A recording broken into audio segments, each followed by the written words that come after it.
29 C Street, October 19th, 2021. Please silence all electronic devices as you courtesy those in attendance. Thank you very much. This is the 5:30 p.m. study session. SS1 Kings County Supervisoral Districting Proposal. Ms. Avalos.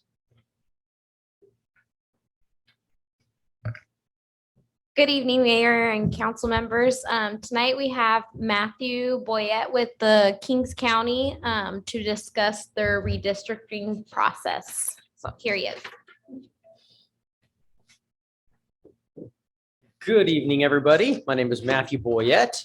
I'm the administrative analyst for Kings County. I'm here to bring you a informational presentation regarding our supervisorial redistricting process. With me as well, I have our interim county counsel, Diane Freeman. If there's any need for it tonight, we do have in-person Spanish interpretation available. So interpreter there. Okay, so if you can go to the next slide, please. Matthew, can I ask a question? Yes, sir. You know what our population is in the county? It's going to be, I just saw the prism adjusted census data. It's just over 140,000 in the entire county. Do you know what it was last time we did this? I don't know.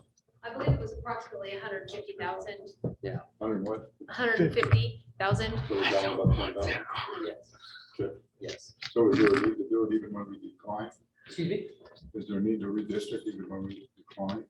I'm not sure if there's a technicality on that or, as far as. When we adopt the city districts? Mr. Ward, can you turn your mic on so we can hear you?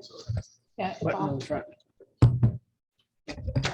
Yeah, there you go. Okay, thank you. Perfect.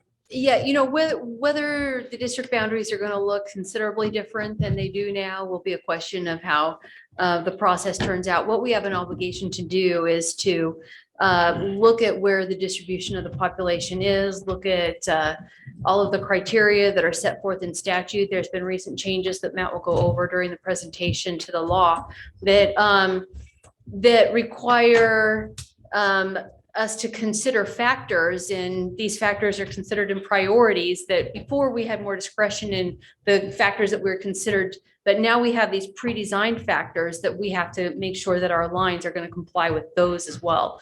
And also any population shift regarding racial minorities that might require a creation of a second majority district. So there are a lot of factors that have to be considered. Whether, like I said, ultimately the lines end up looking considerably different will be the product of the process that we're required to go through. Okay, so, but when do you perform the analysis by district with regard to population and the specific populations within those districts? Well, we're doing that with the assistance of our demographer. They're processing the state adjusted data right now. It's in a couple of our paper-based mapping tools that Matt will again describe to you. That it's being implemented or input into our online databases, but those, as soon as they're done, we will have our first public hearing to consider maps on, I believe it's November 5th? November 3rd. Okay, and will we have a comparison of, the difference between those 10,000 individuals that were no longer in the county? What by we'll district? have is you'll be able to go on to our redistricting website and you'll be able to look at Kings County and you will be able to draw up those, when I say draw up, I mean call up those current boundaries. And it will give you the data as it currently exists for those boundaries. Yeah, my concern is that policymakers always tend to think optimistically in terms of population is going to always grow. Okay. But sometimes it always doesn't do that. And, they don't give any guide rails for, if a district is down 3% and everybody else is up 1%, do you still need to effectively change the district is what I'm getting at. And because voters get frustrated too when they're on the boundary lines and, oh, you can't vote here anymore. You got to go to this school and not that school. That's all I'm trying to. Right. Okay. And in short, the answer is we have an obligation to go through the process and then we're going to have to follow where the data leads. Okay, Mhm. thank you. Perfect. You mentioned that you have an obligation to do this. Is Yes. this required? Is Yes. this required? Did I miss that part? Yes, it's required by statute. Every year after the census comes out, we're required to reconsider district boundaries by law. Okay. All right, thank you. Mhm. Okay, so with that, just have a little agenda here of what I'll be going over this evening.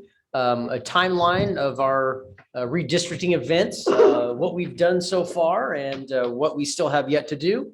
As far as some of the goals and laws that Diane alluded to earlier, both on the federal and the state side, as well as defining neighborhoods and communities of interest. I'll also go over a review of all of the mapping tools that our demographer NDC has provided for the citizens to draft supervisorial district maps, as well as a bunch of different ways to kind of stay up to date and connected with our entire process as we go along. Next slide, please.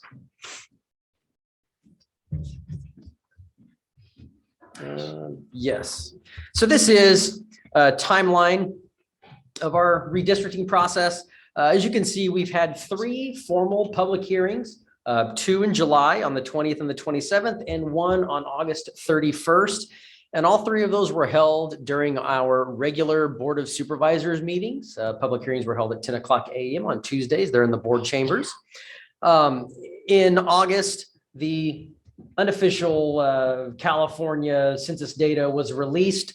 And then already in October here, we have the final prison adjusted California census population information. So we have all of the final and formal information now at our disposal to go ahead and implement into our redistricting process.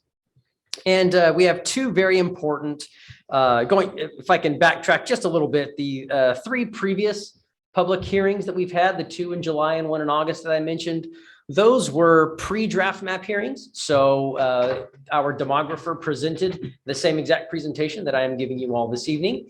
But the next 2 public hearings that we have, you'll see there on November 3rd and December 7th, these are draft map hearings where the board will actually be considering a host of various draft maps once our demographer gathers all that information and presents it to them. So the first of those draft map hearings is on November 3rd. And this one's very important because this is our evening public hearing. So you'll see it starts at 6:30 p.m., whereas all of our other ones were held during the day. And so this will give those that couldn't make the Tuesday morning meetings due to work or other obligations, this will give them a chance after hours to engage and participate in the public hearing process.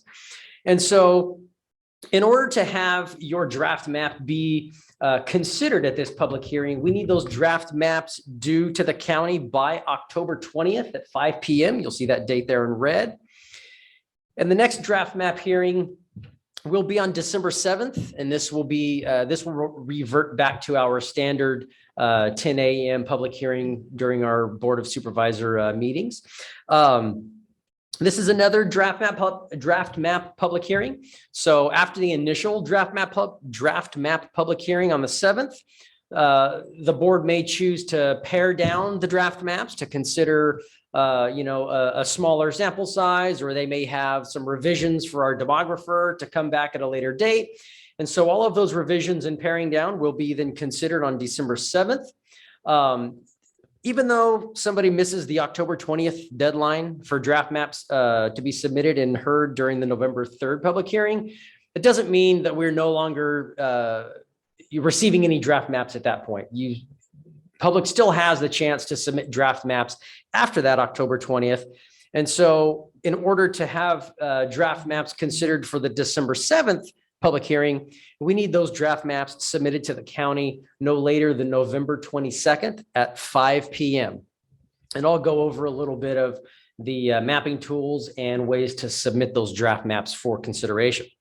So after our draft map public hearings, our board will then narrow it down to a final map, and they will adopt that map to then be in place for the next 10 years until the next census is complete and the next supervisorial redistricting process happens.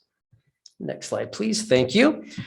So here we have the federal and state guidelines that are guiding this process for us, and very important rules and regulations that we are abiding by during this process. So on the left there, paramount on the federal side is that, and why this is done every 10 years, is we need districts that have equal population. And so if there are any shifts, either decrease or increase in the population, we need to revisit the current district boundaries and see and readjust as necessary. But ultimately, we need districts of equal population. Next, adhering to Federal Voting Rights Act. And so within that, the Supreme Court has actually allowed for a 10% variance of population. So if we cannot get every single district equal in population, perfectly, given all of the other criteria, the county is allowed a 10% variance countywide. So if, for instance, we have a 5% variance in District 1, then we only have 5% to work with for the remaining 4 districts. That's not to say that we have 10% variance in every single district. Okay, so that's 10% variance countywide. After that, on the federal side there, very important, no racial gerrymandering in our districts. Obviously, that's a big one that that's guiding this process, and something that we're cognizant of as we go along. So moving to the state side, we have a list of 5 components here. And as Diane mentioned, they are listed in order of importance. So paramount to all, we need our districts to be geographically contiguous. We need all of our districts to be connected. So we cannot, when we're drawing our districts, we cannot lift up our pen or pencil and then, begin to, draw a district, as like a little island or something that's separate. Okay. So all of the districts, a district has to be connected. We can't have any sort of islands or outliers or anything. Second to that, we need to try our best to not divide neighborhoods and communities of interest. I'll get into this a little bit. But we want to keep those communities in those neighborhoods intact as much as we possibly can, because they share socioeconomic interests, histories, and things like that. And so it's important to keep all of those things intact. Next, to the best of our ability, we want to keep cities and census designated places intact. That might not always be feasible given another paramount guideline on the federal side of keeping with equal population. So speaking, as an example, the city of Hanford, given its population and keeping with the 10% variance, much too heavily populated there, where it's going to need to be broken up into more than one district there. So, but we try our best to keep those things intact as much as we possibly can.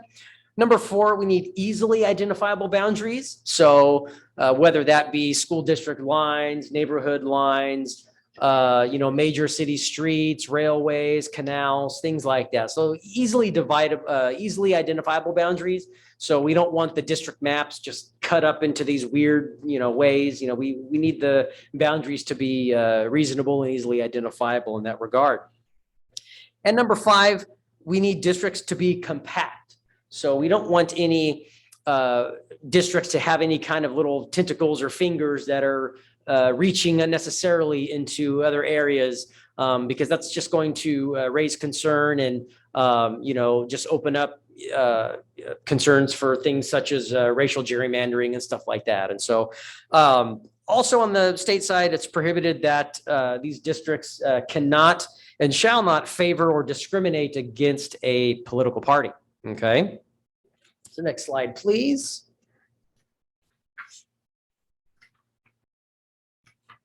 Sorry. Okay, so defining neighborhoods, a couple of questions that comes up when we are trying to define neighborhoods. One is, what is our neighborhood? Okay, what are the geographic boundaries of that neighborhood? And as I mentioned earlier, those can be natural neighborhood dividing lines, or they could be divided by things such as highways or major roads, rivers, canals, and things of that nature. So, in the absence of any sort of public testimony on what people think their neighborhood boundaries should be, we can use planning records and other documents to actually provide that information for our demographer to help guide the drafting of these draft maps here. Next slide, please. Okay, second, defining neighborhoods, going a little further, talking about communities of interest and what defines our community of interest. And so it's, communities of interest are geographical areas, but not only that, they also share, as I mentioned, socioeconomic interests, languages, histories, and areas that are, they're impacted the same by various county policies. And so we need the community and the residents to really tell us what they think their community of interest is, what they think their neighborhood boundaries are. So that way, when all of this information is compiled and when we look at all of the population data in regards to the various draft maps that are submitted, we can keep all of this information at the purview of the demographer and the Board of Supervisors to make sure that we don't break these up as best as we possibly can, okay? And second question there is, would a community benefit from being included in one single district or within multiple districts? And so, as I mentioned earlier, the example that I gave as the city of Hanford, obviously given their population in regards to the entire county, that's going to more than likely be divided up into multiple districts there. So next slide, please. And next, I just want to reiterate the importance of communities of interest. Again, this is a big part of what we have been doing in regards to the outreach of the citizens and wanting to get these draft maps submitted. We really want the community to tell us what they think their communities of interest are. And so there are overlapping sets of neighborhoods and networks and groups that share in the interests, views, histories, languages, and values. And why we need this information and why it's so paramount to our process is because it's just going to lead to a better informed draft map. So the more information that we have on this process, the better map that we can draw, and the more representative it'll be of what the community actually thinks their districts should look like. And so it's very, very important to get this information from the community. And as such, there's a hyperlink on the bottom there to our Redistrict Kings website, which I'll highlight again a little later. But there, the community, they can go and they can fill out a little survey to actually tell us what they think their community of interest looks like. They can give us this information. So that way, when we go to when all of the draft maps go to the demographer can also get all of this information and make sure that all of this information is taken into consideration when presenting all of these maps to the Board of Supervisors. So very, very important survey there for the community to tell us what their neighborhoods and communities of interest are. Next slide, please. And over the last few public hearings, we've had some input in this area. So on our July 27th meeting, public hearing, we've had a couple of pieces of input in regards to areas south of 198 and also within the city limits of Hanford there. Go to the next slide, please. With that, I'll get into a quick review of the various mapping tools that we have at our disposal. So our demographer that we have contracted for this process has provided the county and its citizens with a host of mapping tools for people to draft various district maps. And it's got varying abilities. So it's as simple as paper tools where people can literally just draw and color with various colors and submit that, all the way up to more complex web-based GIS type mapping tools. So depending on one's interest and ability, we have a kind of a host of options for people to make it as easy as possible to get this input from the public. So with that, I'll go to the first tool, which this is going to be a review tool. So once all of the draft maps have been submitted by the various community members and residents of the county, there's going to be a review tool on our website where everybody can go and they can actually see what's been submitted. They can look at all of the draft maps that have been submitted thus far, and they can kind of layer them on top of each other and kind of see where the different draft maps kind of move and differ, and kind of see where the different lines are, which is going to be very, very neat for them to kind of compare when they get that opportunity. And that's actually going to be up on our website very shortly. I just talked to the demographer this afternoon, and so that review tool will be up on our website within the next couple of days. So be on the lookout for the various draft maps that are going to be available. So with that, if you go to the next slide, please. This is our most simple tool available. This is our public participation kit. And it's just a simple paper printout. It's got our district map on there. And as you'll see, there are various population units, and it actually has the population information inside those units. And so using this tool, it's as easy as gathering whatever 5 colors you wish, and whichever population unit you feel that whatever district you feel a particular population unit should live in, you just color accordingly. And as you go, you just use the population information there to add up your various populations per district to make sure that we're staying within the equal population per district within the 10% variance there. You'll notice specifically in the city limits of Hanford and Lemoore, you'll see a gray text box there.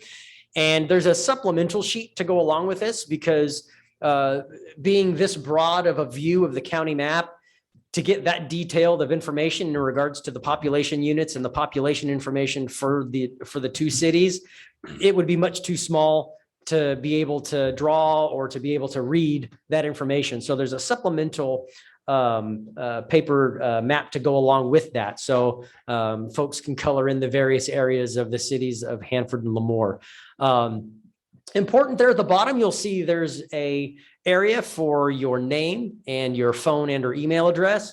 And this is very important to put on there because if the demographer has any questions when he receives this information, he's going to be putting this into like a computerized web-based portal. So that way it can, populate a broad demographic table for the board to consider when he's inputting all of that information and recreating this in an electronic sense. If there are any questions or something that's unclear on the map, he wants to go directly to the source that created the map. He doesn't want to try to interpret it himself and, on the off chance that the person that actually drafted the map, meant something different. Okay. So we want the demographer to be able to go directly to the source if they have any questions in regards to when they go to recreate this particular map. So the draft maps are going to be numerically labeled. They're not going to be labeled and titled after the person that submitted them. So this is only for our demographer to be able to contact those that drafted the map if there are any questions or clarifications needed. And the next toolkit here, you'll see it looks very similar, but this one actually has a Excel workbook that goes along with it. And you'll see that in the various population units, they now no longer have the actual population data. They just have numerical markers, 1, 2, 3, 4, 5, so on and so forth. And so this one acts a little bit differently. You're not going to color this in by hand and then, tally it up, the long way with population information. What you do is through the Excel workbook, you just find the population unit in the Excel workbook, and you simply assign whatever district you want that population unit to live in, district 1, 2, 3, 4, or 5. And you do that for every population unit. And as you do it, the Excel workbook will actually auto-populate a robust set of data tables in regards to your specific draft map that gives all of the pertinent information needed when considering a particular draft map. So very, very user-friendly and easy to use. So next slide, please. This is just kind of showing you, outlining Yeah, sorry, I'm going to go back one more slide. Perfect. So as you'll see, it's just an arrow showing you, okay, you locate population unit number 1, which obviously it's listed the first row there on the workbook, but there on the left-hand side where it says district 1 through 5, you literally type in whichever district you wish that population unit to live in. And then the blue arrow there, that's the data set there that's auto-populated as you go through this Excel workbook. So next slide, please. This next toolkit is my personal favorite. It's called District R. Extremely, extremely easy to use. It's a web-based tool. And it's as easy as using a paintbrush, and you literally color in what you think a particular district should look like. So you'll see there's 4 circles there, the various tools that you'll need to interact with this map. The first tool on the left there is a finger tool. So you're going to use that to kind of move in and about the district map. The next tool, which is actually the one that's highlighted there, it's the paintbrush tool. So you'll literally just select the color, and obviously the various colors are indicative of the 5 various districts. And depending on which color you have, you literally just start drawing your district as you see fit. The next tool there is an eraser tool, so you can adjust any mistakes that you might have made or revisions that you want to make. And also there's a magnifying glass, so we can get as broad or as fine as we want within the map as well. So right below that, what makes this tool very, very neat and user-friendly is you'll see there's a colored bar chart there. So as you fill in the 5 districts with the various colors, and you'll see this bar chart start to move and form because it is already going to be populated with the updated prison adjusted census information. So as you color in your districts, it's already going to automatically calculate your population for you. And so you can kind of keep track of your progress there on all of the various districts. And right there, you'll see in the middle, there's a kind of a faint gray line that gives the ideal population markers. So going back to the federal law of having districts of equal population, that's really there as a guiding tool for the person drafting this map to ensure that they're kind of staying within that guideline, as well as there's a calculation there at the bottom that'll actually give you your variation. So going back to my mention of the county having a 10% variance allowed by law as far as population variance goes within the district map. This tool will automatically calculate that for you. So you can not only see your progress as it relates to perfect and ideal population, but it'll also calculate that variance for you. So one can know if they're staying within that 10% variance or not. So very, very user-friendly, very fun to kind of play around with. And very easy to use. So that's one I highly recommend just personally. So next toolkit here, this one is our most challenging and daunting toolkit. So if you have a expertise and abilities in GIS mapping and other complex abilities of that nature, this is going to be the tool for you. But if you're not so inclined, this is probably going to be a little bit of a daunting tool. So this is kind of left for those that have expertise in those particular areas, but it's there for those that do have such abilities. So we wanted to have options for everybody, all the way down from paper maps all the way up to some of the most highly complex web-based and computer-based mapping systems. So with that, this is going to be our entire central hub for everything we're doing in our redistricting process. This is our website. It's www.redistrictkings.com. And here we're going to have everything that one would need to know about the redistricting process, about what we've done in our redistricting process, and about what we are still yet to do in our redistricting process. It has information on how people can participate. It'll have our schedule on there. So the schedule that I just laid out earlier, that schedule is also on our website. It'll outline the various public hearings that we still have here in the future, as well as it still lists everything that we've already done. And within that schedule, it also has all of the resources applicable to all of the various meetings and activities. So recordings from our previous public hearings are on there, with the demographer giving the same presentation that I'm giving you this evening. So if anybody was not able to make the first 3 public hearings. They can actually go on our website, on our scheduling tab, and they can actually view those recordings themselves. So that's very, very helpful there. We have all of our various mapping tools that I just outlined for you this evening. Those mapping tools are on our website, as well as a tab where people can go to view all of the draft maps, and the tool where I mentioned that you can kind of compare all the various maps and look at and review everything that's been submitted thus far. There's also going to be a resources page there for the various flyers that we've sent out, all of the public testimony that we've received and things like that, available for the community to go in and view. If they weren't available at a particular meeting, they can see everything that's gone on and everything that's been submitted. Also, there's a contact area for people to go. They can submit either draft maps that they've created themselves. They can also submit public testimony to be read into the record during our public hearings. So if they are not able to make a particular public hearing, but they want to submit input and submit testimony and draft maps and things, there's still availabilities for them to do so. So they just can contact us through our website. So again, anything and everything in regarding to our redistricting process can be found at our redistricting website. Again, to reiterate, that is www.redistrictkings.com. And next there we have our phone number is area code 559-852-2445. And again, our contact email there for things as mentioned, again, such as draft maps, public comment, public input, things like that, is going to be redistricting@co.kings.ca.us. So anybody that is interested in any part of this process, please, please, please go there and they'll find everything that they need to find there. So next slide, please. Other ways to stay connected. So I just have our website listed there again at the top.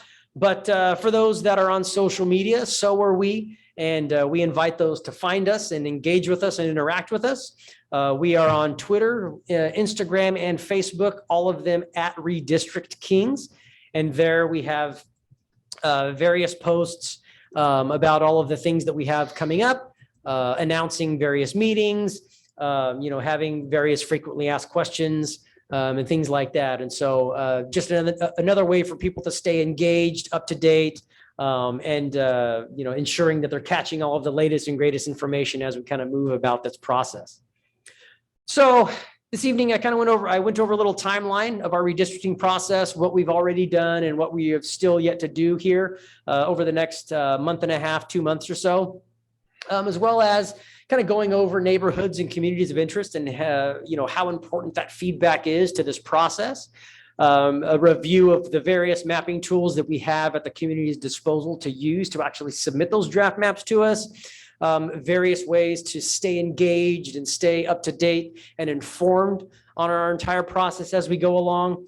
And also a review of all the various mapping tools that we have. So with that kind of concludes my presentation. And so if anybody has any questions, I'll do my best to answer. If not, I also have Diane here as well to hopefully better answer your questions. So thank you. Does anybody have any questions? I just have one question. Yes. When you're redistricting, is that taking into account developments that are in the works currently, housing developments that are in the works currently, or is it just off of the census?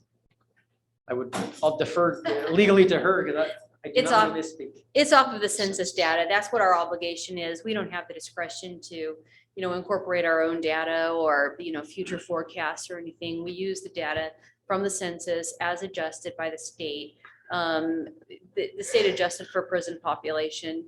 That's again, new law. But they basically reassigned anybody who's in Kings County or other counties in prison, in counties throughout the state to the jurisdictions from which they came. So it's not where they're currently residing in prison, but their last known address. They get reassigned to that. And how did I get off on that tangent?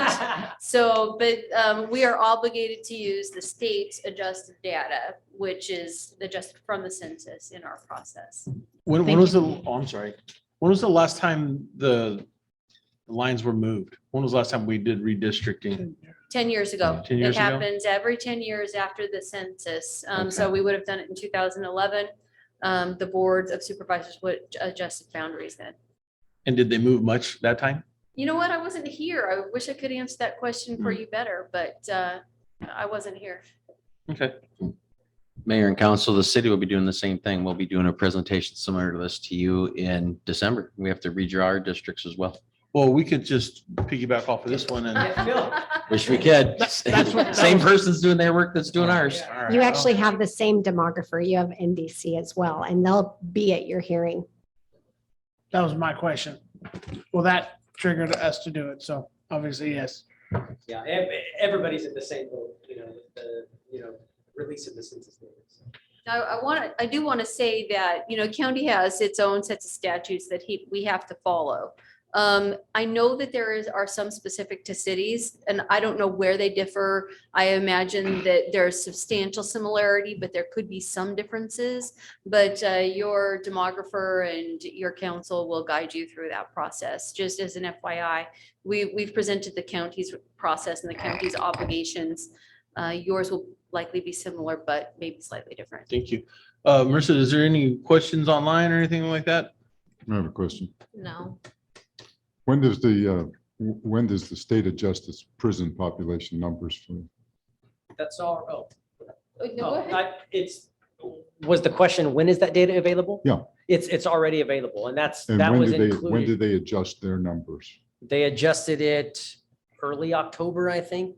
I don't know the Yeah, exact days, but it was, after the, regular. census. I'd have to go back and look at my records too, but I'm recalling the 20th, so I think it might have been September 20th when Okay. they actually So- came out. And then there were a couple of errors found in it, and so they had to correct an error. So that data is still being incorporated into our online mapping tools. So how much of that 10,000 decline was prison population? Good question. I don't have the answer to that. I I wish you wish I did. did. I've asked the question lot. myself, and I just lot. don't know Yeah. for sure. I A lot. asked the exact same question when the 140 came to me. I was like, we decreased a lot. Is that directly related to the prison population? And Well, that kind of triggered my earlier questions, because if the majority of that population from the two largest prisons in Kings County affected and just the normal trafficking out of the county, why are we going through this again? I mean, it's really, I understand why we're doing it because the state says, which is that's another issue for another day, but see my point.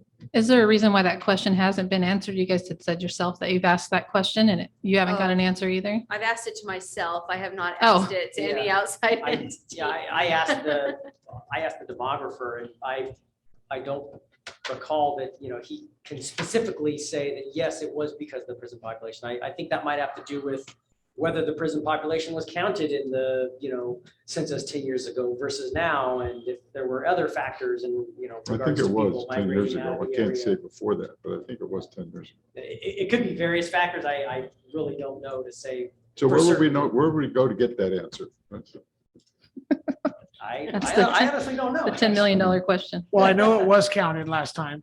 I know, and I know the prisons are down greatly. Well, I work at one Okay. I work at the other one. and he works at the other one.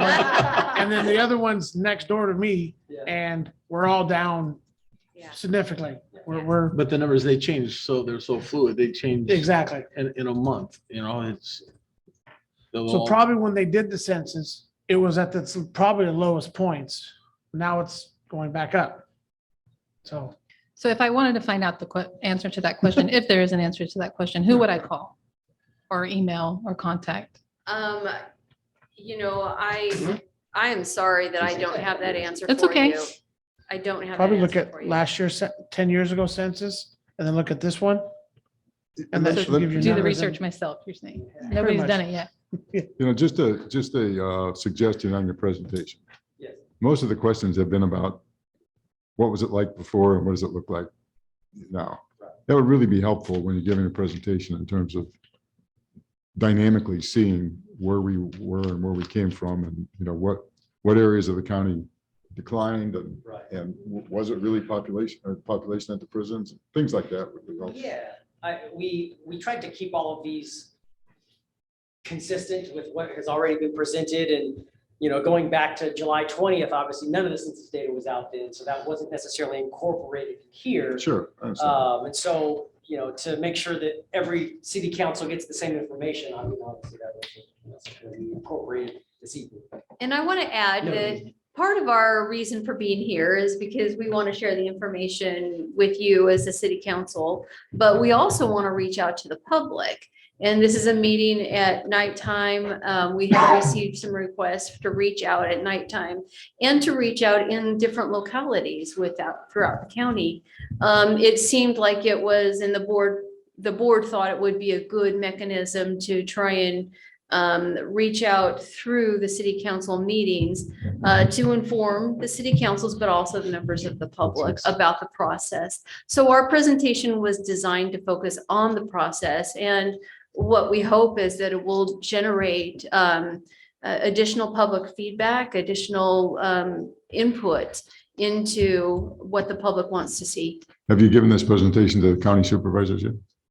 Well, we have given similar presentations to the county supervisors, absolutely. Did you get similar questions? Well, I will say that when we gave the presentation to the county supervisors, it was actually our demographer that was leading the presentation. And I don't recall specifically that they asked similar questions. Sure. And we're focusing on the process right now and trying to garner input. Because whenever they got that information, again, still too early in the process for any, finalized census numbers to be out. So they really didn't know where, Gotcha. it was gonna kind of fall. Thank you.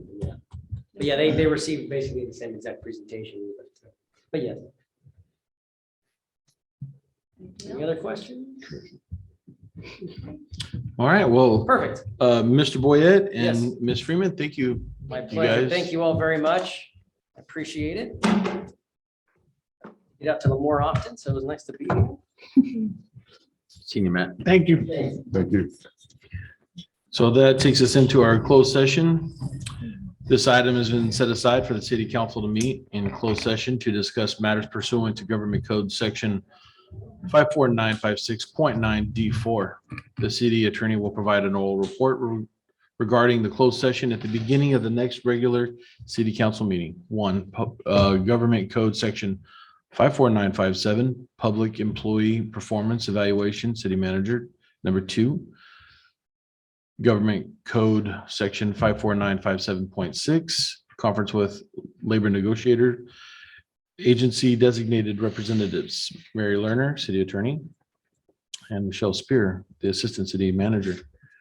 Employees organization is the Lemoore Police Officers Association, Lemoore Police Sergeants Unit, Police Professionals Service Bargaining Unit, and the unrepresented. In the event that all items on the closed session have not been deliberated in the time provided, the city council may continue the closed session at the end of the regular scheduled city council meeting. With that, we adjourn into closed session.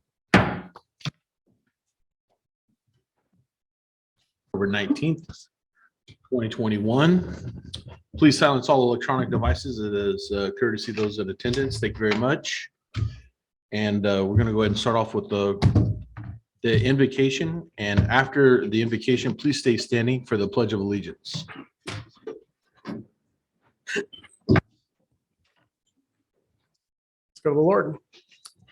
Heavenly Father, Lord, we come before you tonight and we thank you for your provision. We thank you for just guiding us and pray that you would just give us wisdom tonight as we look through how to lead this community. Lord, we pray that this community would stay safe. And again, we lift up the first responders, Lord, that always works so diligently to provide for our community, Lord. And at this point in time, we also just lift up the hearts in this room, just pray that you would be with them. And again, give them wisdom, give them direction, give them guidance, and to continue to have your hand upon the community of Lemoore. In your name, we pray these things. Amen. Amen. Ready? Salute. I pledge allegiance to the flag of the United States of America and to the republic for which it stands, one nation, under God, indivisible, with liberty and justice for all. Thank you, Mr. Ecker. If you can you hang out? I'd kind of like to talk to you after the meeting. I don't know if it goes lengthy. Yes, I will. Thank you, sir. Roll call. Good evening, Councilmember Orth, Here. Councilmember Gornick, Councilmember Cheney, Here. Mayor Pro Tem Matthews, here, Mayor Lyons. Here. Thank you.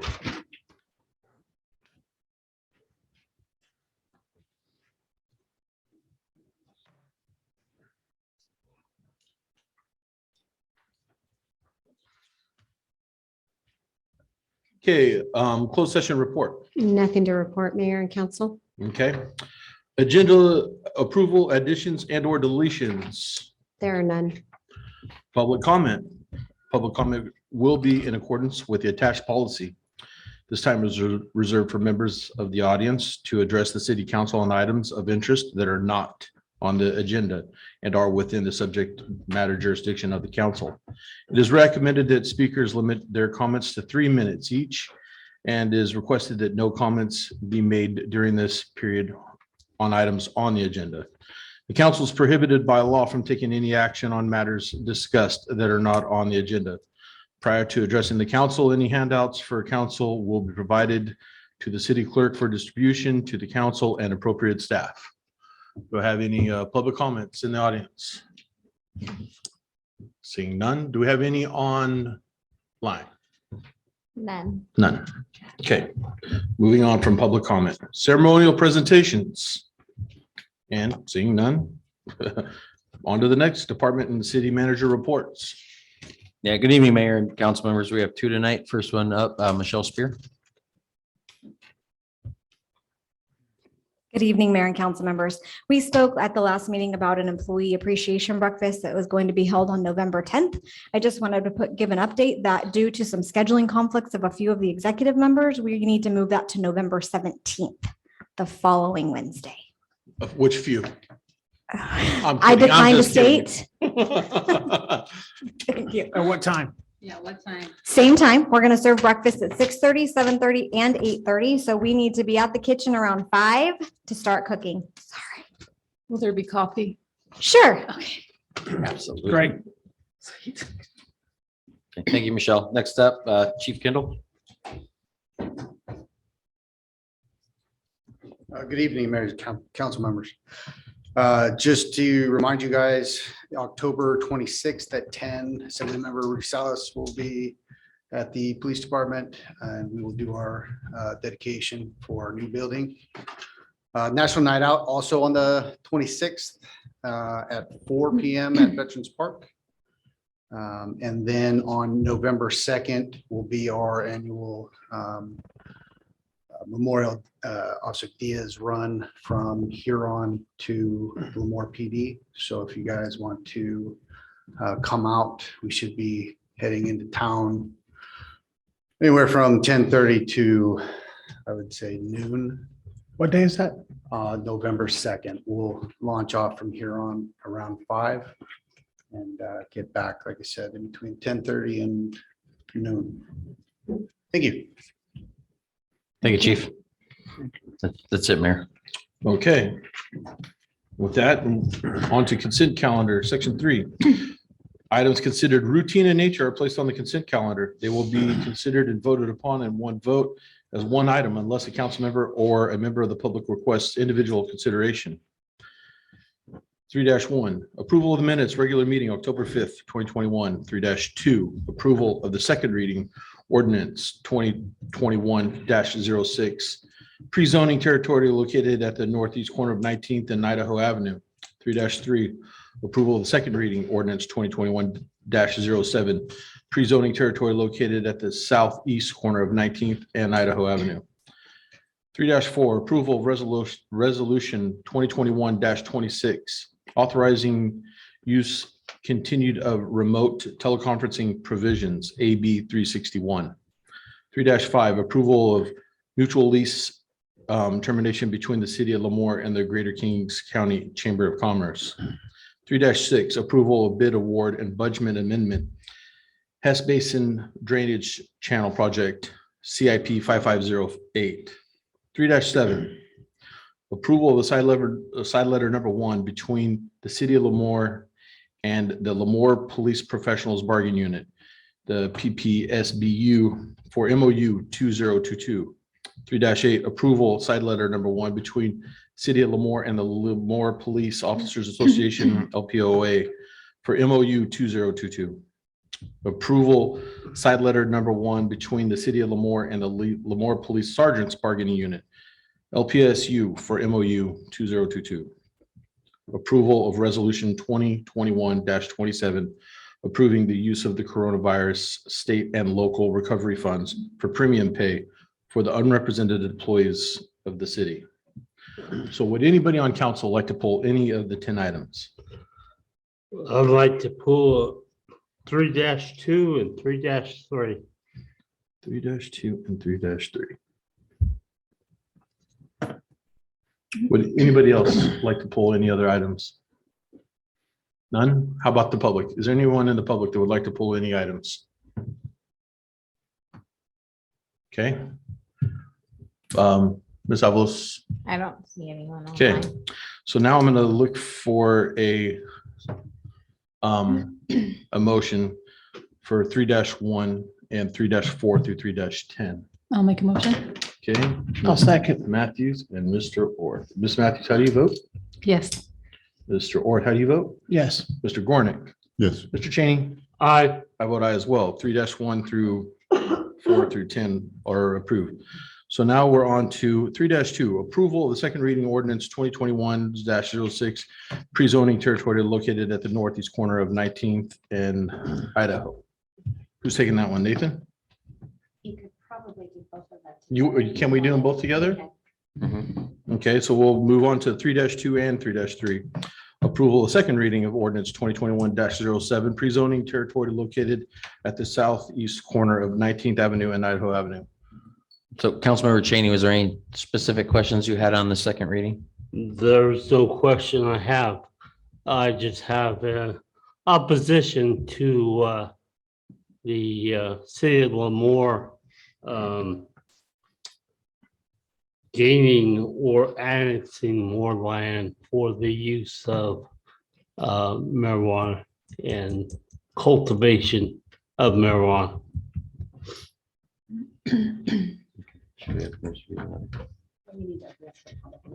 Okay, so is there any member of the public that has a comment for 3-2 or 3-3? Please state your name. I know you. Tom Reed, 4 Avenue, Lemoore. Last council meeting, when the gentleman called in who owned the existing marijuana property down there, and he said to the gentleman who was here expressing his disapproval because of the odor. And the gentleman online said, "We'll talk about it." Well, you know, talk is cheap. And before you go too far down this road, I think somebody on this staff, council, or the city manager needs to talk with that person and get some sort of commitment that something will be done. Otherwise, talk is cheap. Thank you. Ms. Avalos?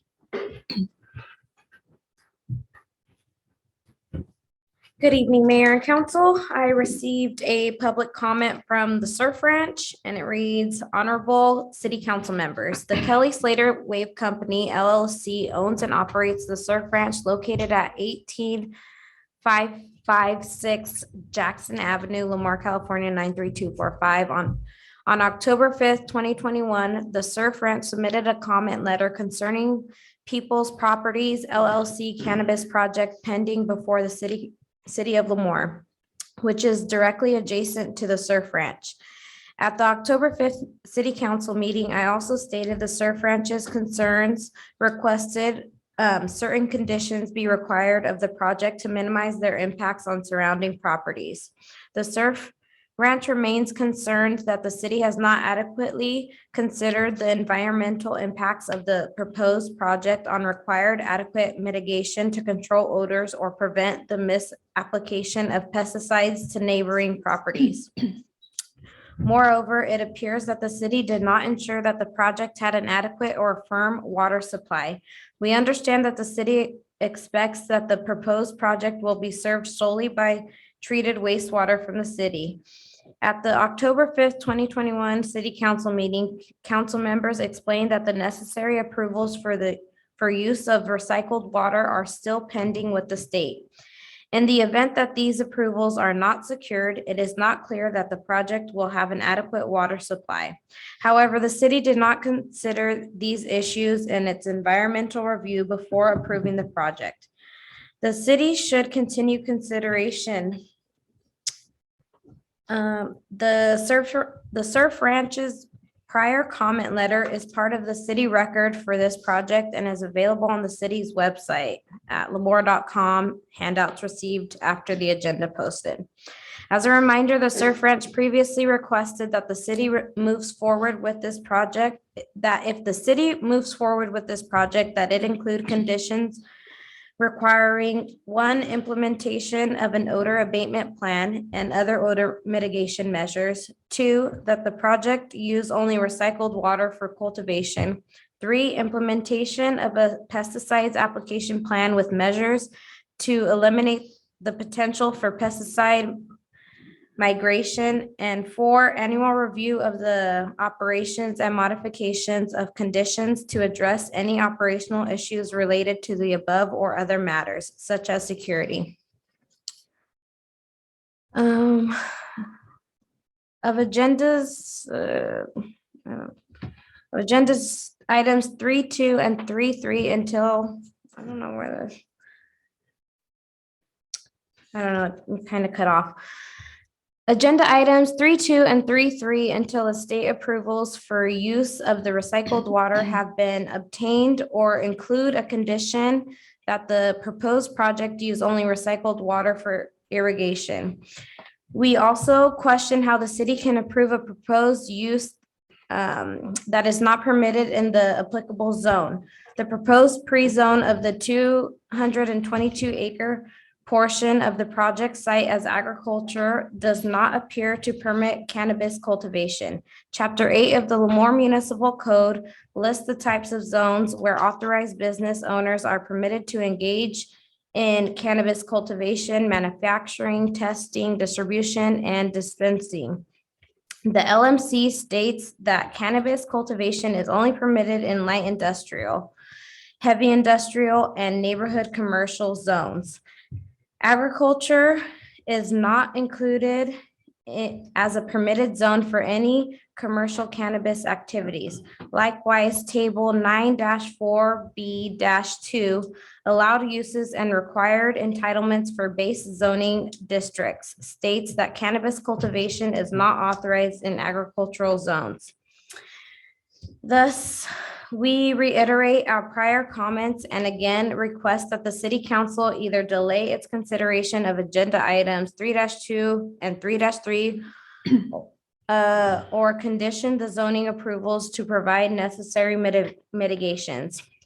We appreciate that the city and applicant would like to move forward quickly and that the applicant has committed to working cooperatively with its neighbors to address impacts.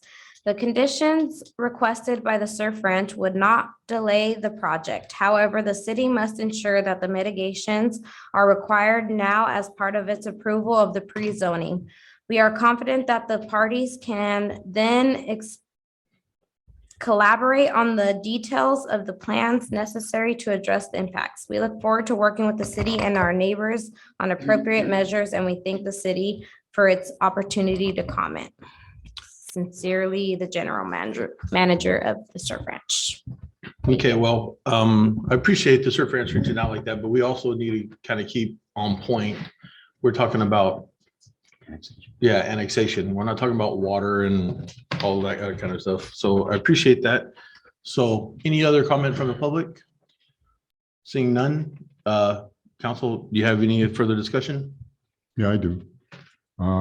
I can appreciate that, but there's some legitimate questions. No, I understand, but I mean, this is an annexation, you know, that's what we're here discussing. We're not discussing all, you know, they got a little off topic on some things. I mean, briefly. Well, it's, the chicken or the egg. Yeah. Okay. So how are we addressing some of that, Nathan? So to Mr. Reed's point, talk is cheap unless you've dealt with peoples. I would ask you to go out and talk to the BMX track, the racetrack. They have bent over backwards, spent time invested in them to improve their facilities and actually laying infrastructure when they put in their work to improve those facilities. So they are a group that they will do what they say. To the mayor's point, this is an annexation hearing. The proposed uses in that's what the whole LAFCO's for. That's what the future meetings are for. We've got commitments from people. So they want to be good neighbors. They don't want to be somewhere where they're not wanted. So they will integrate. As far as the water goes, we've been working with the state now for 6-7 months to get final approvals to use our wastewater as it is on the oil crops, and we're very close to getting that through. That being said, that is important infrastructure for the city of Lemoore to be able to get rid of some additional water without a huge investment in infrastructure. And I will point out that as a good partner to the city, Peoples has paid for our engineering fees on the wastewater issues. They've paid all our attorneys' fees. They reimburse the city for everything, and they're paying for all the infrastructure and purple pipe to get the water from the wastewater plant out to their property. That would be stuff that normally the city would have to pony up for. They're doing that to be good neighbors to the city and to be good use of the water we have, because water is an issue in the valley. We know that. That wasn't my question. Hmm? That wasn't my question. Nobody is impugning the reputation of people, sir. Right. This is just, there were some questions raised in this letter, and I asked you to address them in terms of whether or not, because even in Surf Ranch, they're not saying to deny the project. Correct. Okay, they're acting as a good neighbor also. I'm just saying, have we addressed these? So yes, When we do have you- had. When do you anticipate that these to come through? So they even said it in their letter that they think the timeline will allow without delay to work as good partners with Peoples, because they do have dialogue. They have been even before the letter came out. But when you're getting ready to invest heavily in an area, the time delays do matter. They need to go and they need to be ready to invest in our area, and we will work the issues out as we go down the road. It will be 2 years before they even plant cannabis on any of this other ground, because the ground right now isn't suitable. It needs to have ground cover crops for a couple of years to get the salts down in the ground. So all that is stuff that we've been talking about. So we have 2 years to address these concerns. One of the owners from Peoples has already said, yeah, when they have big events at the ranch, if there's things going on, they can make sure they're not working in the fields to help in case there's any odor issues. They can even bring in mechanical type machines to help mask odors if they need to at different times of the year for different periods. But that those are all valid concerns, and they're concerns that are on our radar, they're on people's radar, and they're on the surrounding communities' radars. Mr. Mayor, weren't we supposed to stay on point? He's And asking not him- talking about. he was asking the him a question. counterfeit. Yeah, But but he was he's- asking him a question, Mr. Cheney. I understand. Then call. point Well, of order. then, Call point of order if you think then it's I out. won't talk with you. Okay, I think that there has been a lot of discussion that people weren't allowed to discuss things because they were told to stay on the issue. I know what our discussion has been. It's been about cannabis. And I know that every council member was taken out to these cannabis fields and these type of things. So it wasn't about annexation. It was about people and cannabis So cultivation. Councilmember Cheney, I'll respectfully disagree with that. The reason I asked all the council members to go out there was so they could firsthand see it, smell it, look at it, and have an understanding, so they weren't just relying on people coming in and talking about their personal experience or getting it secondhand. I wanted everybody to be able to see it for themselves, talk to the business owners, which some of the council members did talk to surrounding business owners in the industrial park. And that was so that our people coming in to operate and our existing people out there, that their voices are heard and they could be part of this discussion. We're very open. I disagree because I know our discussions. I know what they entail, and I won't go into our discussions, but I disagree. I disagree with you and our discussions. And that's it. Mr. Gornick, were your questions answered or no? No, not really. Nathan, I think you're missing the point. The point is, there's some questions raised here. There's I'm not, these are ladies and gentlemen here from Peoples. I have no issue with the project. What I have an issue with is that we have some issues that have been raised by a neighbor. And they're coming to us as a council member saying, have these things been addressed? I understand where you're coming from, Nathan, in terms of you want to get this operation going and we have some time, but you outlined 2 years. Can you give us some kind of a ballpark as to when some of these issues are going to be addressed? Or are we 2 years from now, are we going to still say they're great people, they're doing a lot of stuff, but we don't have it done? That's not the way we do business in Lemoore. I don't think that's the way they want to do business. But at some point we have to address them.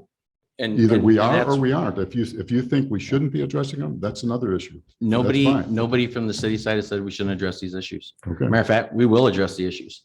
But I can Do tell have a you, time sequence in terms of when you think you might be able to bring that forward? That's all. so it still has to get the approvals to grow in there, and everything else has to still come to council and the public hearings and all that. They do have a right to cultivate already. Mhm. So we can always go back and talk conditions. That's stuff we utilize and can do. And we have You the talk state- about the state chicken, you talk approvals. about the chicken and the egg right now. You know, we're talking about stuff that's for LAFCO and for those hearings and the public hearings that'll take place in the future.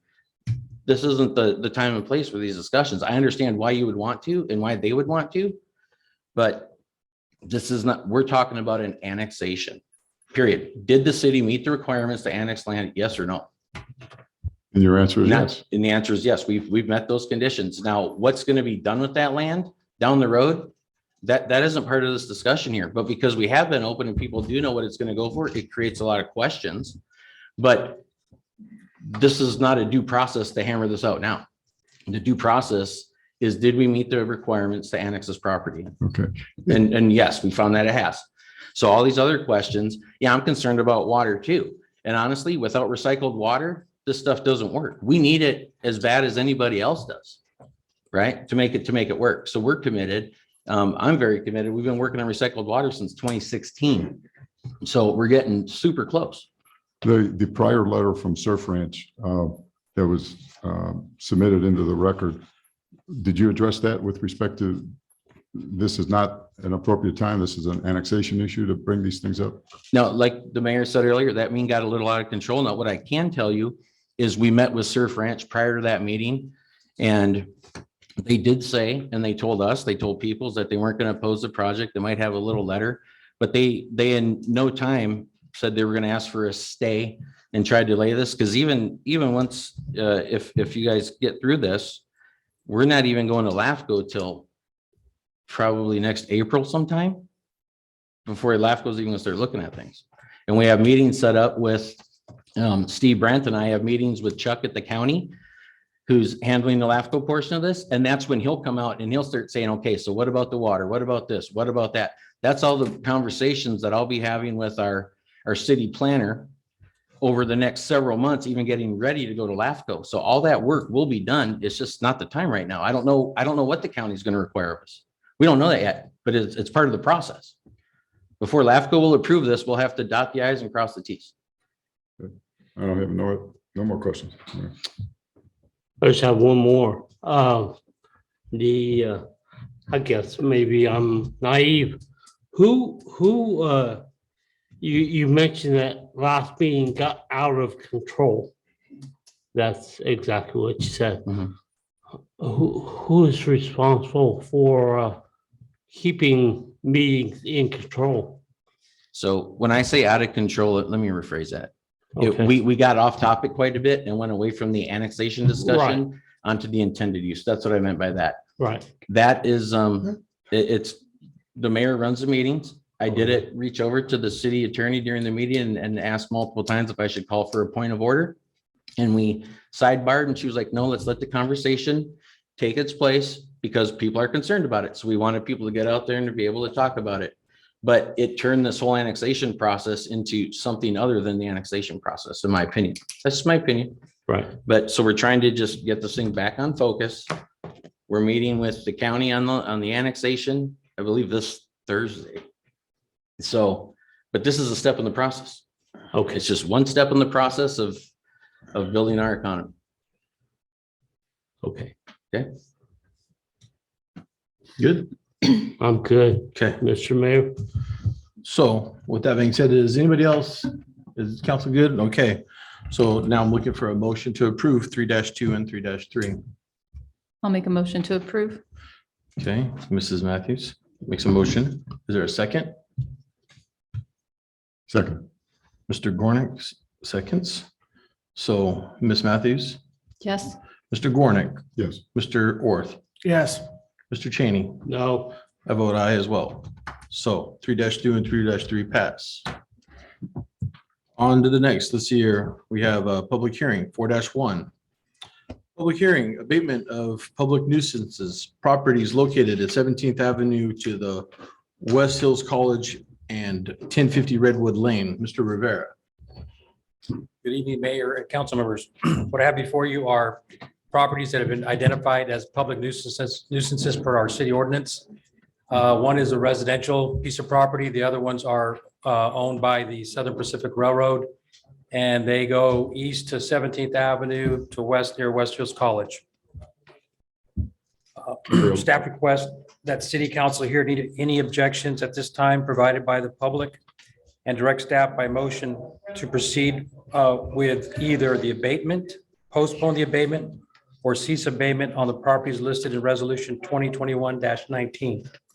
If staff is directed to proceed with the abatement, staff would return to the city council at a later date with the financial costs associated with each property, asking city council's consideration for a lien for each property to recoup the cost. At this time, I request that mayor open it up to the public. Okay, well. So does anybody have a public comment or a comment about 4-1? So Mayor, if you could open the public hearing if council has no additional questions. I have a question. Okay. Is there a reason why we always have, because I've been going to meetings for a while, is there a reason why we're always having to abate the railroad? Yeah. Every year we cut the weeds 'cause they don't down take and care they of come it. back the following season. It's been, I know of a couple of cycles where they're just, they're not getting their end of their responsibility done each year. Do they pay for it? I'm not No. sure. No. You They- cannot lien railroad property. The city's payback is to be able to lien it. But the reason we have to clear it is we get sparks off the tracks and then we get our brush fires along the freeway from the train sparking the brush. So no, we do not get reimbursed on the rail stuff. That just seems It's like a unfor- broken It's system. unfortunate, but that one thing we just took to the league was to get some legislation to get rails more responsive to the local users. So I'm hoping that helps. Have we reached out to our local congressman to help with, because makes no sense. We're paying for their land, but yet city, if I own the property, I get a lien against me, and which I should have, but we should help pay for it, but we have no repercussions, like you were saying, basically, and that's what the league's gonna try to do. Well, we probably can lien the property, but the rail's never gonna, the rail's never gonna sell the property. I You know what I mean? understand So it's that. gonna lay there forever.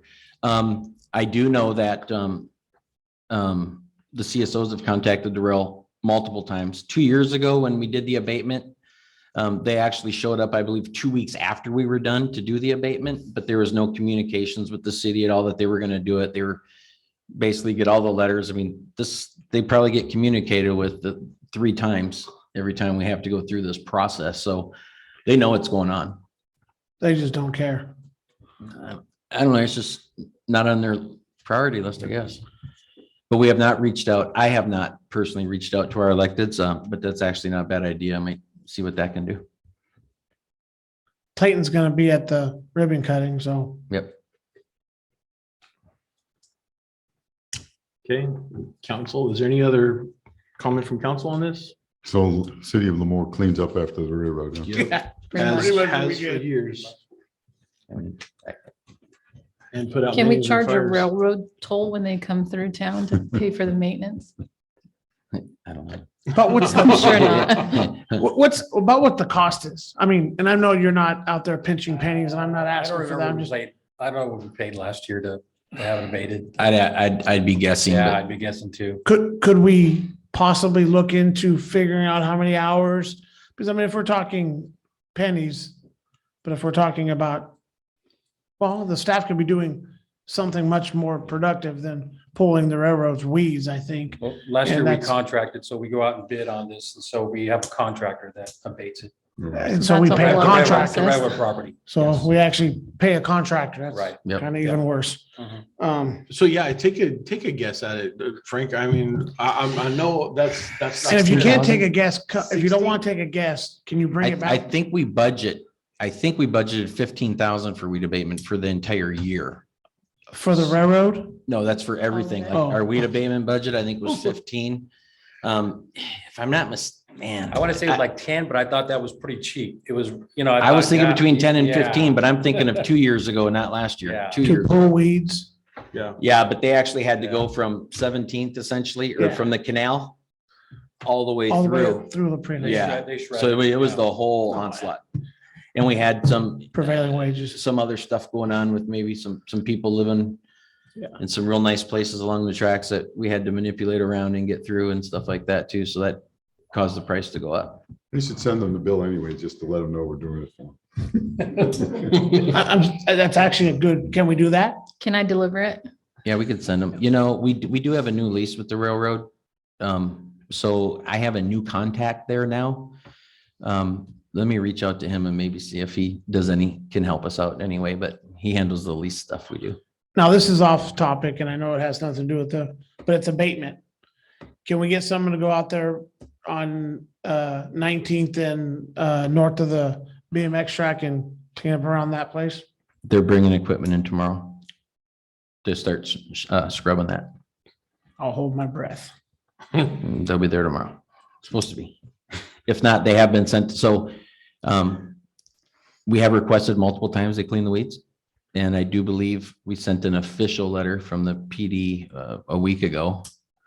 And when I talked to somebody today regarding those weeds, I was told that the equipment is on its way from the coast and they'll be on it first thing in the morning. So I'll be out there in the morning to check on it. We'll be able to lean that property.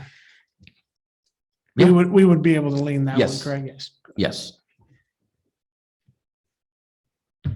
Thank you, Frank. Welcome. You could open the public hearing. So yeah, okay, so we'll go ahead and open the public hearing now. I have Jennifer Solis. Hello, Mayor and Council. Jennifer We can barely Solis. hear her. Hang on. Oh. Can you hear me now? What- Is it better? There, Yeah, we can hear. you. Okay, if not, I can switch devices. If there's someone else with public comment, I can switch devices and go louder if that's we easier. we can hear you well. Okay. Jennifer Solis, 757 Redwood Lane. I'm so excited to hear you guys talking about the weed abatement. I just wanted to give you guys some numbers. So over the last 3 years, the weed abatement process has lasted about 9 months from 2019. And this, if we abate next month, it'll be 9 months, which means from complaint to resolution, these properties are left growing for 9 months throughout the city, which is a majority of the year. As far as costs, in 2019, it was $14,000. In 2020, it was about $14,000 as well. $12,000 of that is the railroad property. I was looking at the warranty registers where I got that information. I can't find it for 2018 or prior on the city information, but since you were asking, that's the information. And I know at the last meeting, Nathan had said that he would get with me so we could improve this process, because according to municipal code, all it says is the police chief will give them time to remedy. And then once they've given them enough time, they're given a 5-day warning of public hearing. And so in my mind, I would equate that to that this should be, every 3 or 4 months done. It's like give the owner, 3 or 4 months to figure it out, or 30 days to figure it out. Give the owner 30 days to figure it out, give the council a month for abatement, and then it's done, just to make sure that these properties aren't an eyesore for a majority of the year. I did talk to Police Chief Kendall. Last year, there were, after the first city council meeting, so like I said, it had gone 8 months before it went to city council. Last year, after the first city council meeting, 15 of them corrected their properties, took care of it themselves, decided to comply, and only 3 we had to abate last year. And so it's clear that once it goes to city council, it gets people's attention instead of having code enforcement go out there repeatedly, send letters repeatedly, be kind repeatedly. It sounds like it needs to go to council a little faster. So I look forward to those changes in the future. And I'm glad to hear about the railroad, because I thought the same thing. I'm like, can we get the League of City of California involved for the railroad? And when I'm reading the about how it's done on the lien and it isn't in this year's notes, but in prior year's notes, it would say that when we charge something, it is liened and then it's paid in the following year's taxes, not when the person sells the property. So I don't know if railroad pays taxes, but it might be worth looking into. Thank you. Thank you, Ms. Elise. Thank you. Okay. Any other public comment? None. Bringing it back to council. If you could close the public hearing. We'll close the public hearing first, and then we'll bring it back to council. Do we have a timeline? I kind of agree with her in the sense that So we do this a lot and it's wastes a whole lot. I mean, if it costs $12,000 to do it, I can imagine how much money it costs us to do this, have these conversations, and you doing what you do and all that. we're not sure whether we make the next house. We got to go out and get the bids and then At the top. prepare a staff report based on that. So I don't know if we can hit the next council meeting or not, but for sure will be the following council. meeting. What do you think, Michelle? No, sorry, I wanted to kind of answer some of Jennifer's concerns, and then you just made a comment that you kind of agree with some of her statements about the length of time that it takes. So I just want to clarify that the city typically only addresses this issue at this level about once a year. So we start this process in the spring when the weeds really start to grow. And then as those properties don't abate the problem, as our CSOs are giving them notice, that's how we end up here. So we don't currently have enough staff on hand to make this like an ongoing cyclical process. So I understand the concern, and yeah, we would love to do it more often, but yes, there is time and material that it takes us for staff time for us to even get to this point.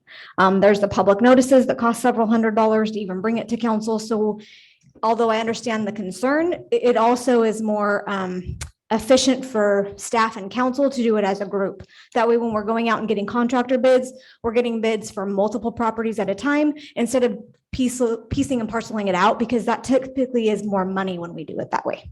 Makes So sense. I don't know if that clarifies that. It does. So yeah, it's Makes going to take sense. us a couple weeks to get some bids back. Hopefully we'll have it back for you by the November 2nd meeting, because if I'm not mistaken, there's 3 weeks now between now and the next meeting. So we'll just shoot for November 2nd, but hopefully by the 16th. Cool. Okay, so anybody else on council got anything? Because if not, we're gonna look for a motion to approve the abatement process. Motion. Well, that was okay, Mr. Orth Second. and Mrs. Matthews. So, Mr. Orth, how do you vote? Aye. Mrs. Matthews, Aye. Mr. Gornick, Right. Mr. Cheney. Aye. I vote aye as well. Thank you. So the abatement process is approved. And moving on to new business, since there is none, we will go to the brief city council reports and requests. And we'll start with Mr. Orth. I'd like to start off by saying that I had the pleasure of participating in the last 2 Rocking the Arbors. I actually bartended one of them. I'd never done that before, so that was fun. It was a lot of people, it was a great event. I'm kind of sad that it's over with, It's but not over yet. it's not. We have one more. One more, sorry. My bad. One more. One more, my bad. Okay. Then it will be over with. So I want to thank the chamber for the greater chamber for everything they do for that. That worked out pretty good. It was nice. Like to thank the city staff, the police, the fire, everything you guys do. And I know it's a lot of work, but thank you very much for everything you do. Okay, Mr. Gornick. Yes, want to thank everybody. My apologies for not being at the last meeting. Looks like I missed a good meeting. Thank the staff. Today I attended, along with a couple other council members, an event at West Hills College. It was in the city manager. It was the opening of the Veterans Center and a WIN Center, which is Work Incentive Program. And the creative thing about that program was that it was in the student union, and the part of the student union that was constructed 7-8 years ago was the bookstore. And they moved into the bookstore. And why did they move into the bookstore? Well, they moved into the bookstore because the college is leading the nation in an effort to digitize textbooks. And over the last 6 years, they've saved students $6 million in the cost of textbooks by digitizing textbooks and working with publishers who do that. So they basically put the bookstore out of business, and they've repurposed that space, which was really kind of neat, which is kind of emblematic of the things we do in the city too, kind of repurpose things and build around things and stuff like that. So that was kind of fun. And Mr. Cheney. Sure. Thank city staff and the police department, fire department, and for a job well done. Every day they come to work dedicated to doing the right things, and they make this city what it is. So I just I thank them. I thank them for all they do. I live in the city, obviously, and so I want good staff, city staff. So I just thank them for everything they do. That's it. Ms. Matthews? Sweet. I also want to thank all city staff, those that are paid, and then our volunteers that we also have that do amazing things for our community. Without you guys, we wouldn't be able to do what we do. So thank you. Also, KWRA meetings have been kind of getting pushed around a little bit, but hopefully I'll have an update for you guys next time. The dog food drive competition that I so eagerly wanted to get rolling is on hold right now. I haven't got the specific information yet, so I have contacted Valley Animal Haven to try to get that together. I also attended Rock in the Arbor last Friday, and we'll be attending this final Friday. I want to encourage everybody to come out and enjoy the cool weather, music, and community. It's pretty great, I have to say. And not just because I'm down there, like it's fun. I also volunteered with KCAO and Lifeway Church for their food distribution on the 12th. They were able to serve 226 families, so that's pretty awesome. There'll be 2 more events in November. I don't remember when the first one is, but the second one will be the 23rd, like right before Thanksgiving, which they're expecting to be a big event, just out of need during that time of the year. I also attended the Fleet Reserve Bike Night, the final one for the year, which was pretty nice too. Nice music, nice weather, good community there too as well. I also attended the Thursday night throwdown by Flowline Sports and Tim Welsh at the skate park, which if you haven't been able to attend that, it's super quick. It's like 15 minutes, but these kids that come out are very talented athletes, to say the least. Like, they are doing stuff that I think I probably had about 672 heart attacks myself. but they did great. There were no injuries until afterwards, but during the event, there were no injuries. I also attended the West Hills ribbon cutting for the grand opening of the Makeovate lab.